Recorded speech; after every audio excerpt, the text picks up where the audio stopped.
secrets of different bills. Hey, Uncle Demi, you need it, I got it listed here. You wanna make it, I'll show you just how to make it here. I got all the rarest bills, and I ain't done yet. Went from the finish to making bills like a prospect. Flow space and slashes to catching us with a law threat. You keep the medals cause the right one's coming up next. Only scratch the surface. Still they try to drag my name in dirt. They try to bring me down. See me winning, you ain't like me then. Yo, what's good, my nephews and nieces? This is your favorite uncle, Uncle Demi, and today I have another special banger for you, all right? Today we're going to talk about the full court pressing lockdown build, but before we get into the video, make sure you drop a like and subscribe, as liking up the video, push the video to the recommended, and of course subscribe and put your noti game for my daily uploads. But without further ado, let's hop straight into the video. So, when we're talking about lockdown builds, right, there's really three different types of lockdown builds that you want, right? You got the really fast lockdown build, right? Then you have like the more of the balanced, right, type lockdown that can do more inside, outside, and then you have like the straight brute, right, lockdown that is not necessarily a popper, right, but it's a lockdown that has like really high strength, a decent enough interior to work in interior, but you know, and a decent enough perimeter. What we're going to talk about is more like a full court pressing lockdown build. Okay, so in order to do that, what you want to do is go 6'6". Okay, I went shooting guard, but you can go whatever position you want, but as long as it's 6'6". Okay, then you want to get your weight all the way down to 190 pounds because you want to have 90 speed. You have to have 90 speed. Okay, and then you max out your wingspan. Right? So now let's go down here to the physicals first. Now you ask yourself, hey, why are we going 90 speed? Because 90, speed is now associated with your lateral quickness. Okay, so it's no longer connected to your perimeter. So now your perimeter defense is really all about your badges and then the contest, right? Which is like challenger and all that.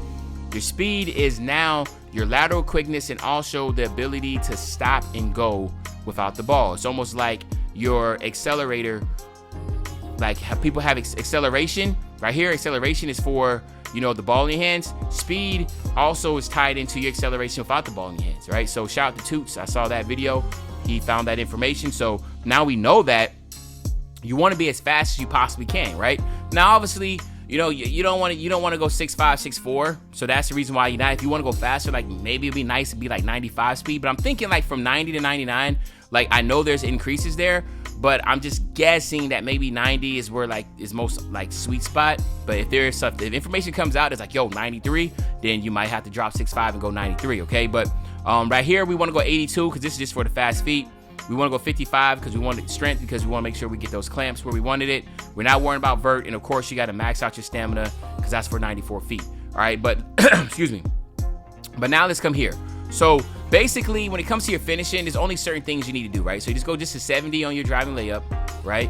And then by going 70, it gives you pro touch on go, right? So that's why we're going 70 on a driving layup. You definitely want to have your layup timing on, by the way. Do not have your layup timing off. You should have it on, okay? Then you want to go 55 on your driving dunk because that's going to give you the Klay Thompson dunk package. It's a really good dunk package, straight arms and that type of deal. So you want to go ahead and just get a 55 dunk. Like, it's dope now, this early in the game that everybody's starting to figure out like what you need to be successful with the most minimum amount of attributes. Okay, so 55 driving dunk for Klay Thompson, and then 45 will give you the basic standing dunks under the basket, and you literally just get like every time you're on the basket, you get a standing dunk, which is actually pretty dope. Just make sure you equip it. But then I had like 2 attributes left over, so I just went 47 on a standing dunk, but you only need a 45, okay? So that's it. This is your finishing. This is all you need as a lockdown for your finishing, okay? Now, on your shooting, we're going to go 81, okay? That's mid-range, I'm sorry. You want to go 81. And the reason why you want to go 81 is because, to me, like I know like going 79 will give you your three-point shot, but then 81 gives you a better jump shot basis, okay? So, I know like a lot of people use like JT Thor for low 3 balls, that type of stuff, but you get better bases with an 81. So that's the reason why I went 81. There's not really much big of a difference. I don't see anything that pops up differently from going 79 to 81 other than, yes, by going higher in your 3-point shot, the better chance you have of making shots. But at the end of the day, it's just all about just getting a better base. And then we get my free throw to 71 just because that's good enough for the rec and pro-am. So that's it. That's all I'm going with there. Pass accuracy, of course, just go 75 with your pass accuracy. To me, it's good because you do get silver dimer. A lot of people sleep on that. It really is great to help out your teammates when you pass the ball back out. And then, of course, break starter on silver is a good badge too, just to pass it up the court. So all in all, we all know this is all you need, okay? So now here's the big one here. All right, so we all know how much 99 goes to. So what I did was I just went 97 to be able to get the fast feet. Now you see right here, you need a 98 perimeter defense to get pick dodger on Hall of Fame. But for me, and the way that I look at it, I am perfectly fine with a 97, okay? So 97 is perfectly fine. And then of course, we're going 99 still to get glove, interceptor, and right stick ripper. It's just very, very, very, very OP right now. The stealing ability, which makes sense. I like how it is. So with that, it's very smart to go ahead and go all the way out. All right, so you'll be able to get right stick ripper, interceptor, and glove on Hall of Fame. Like that's just self-explanatory. Now, what we want to do here is for our block, we get a 68 on our block, and that's going to give us chase down. That's all we really want, is just a chase down animation. You'll be amazed at like how great defensively you'll be anyway with your fast feet, being able to, once they beat you and you kind of ride their hip and just put hands up defense, it's pretty good. Well, two reasons. One, most of the smaller guards, they have layups, right? They don't have dunks, okay? So that's one thing that you don't have to worry about. That. So now when they're doing layups, now it comes down to you just making sure you get your contest up.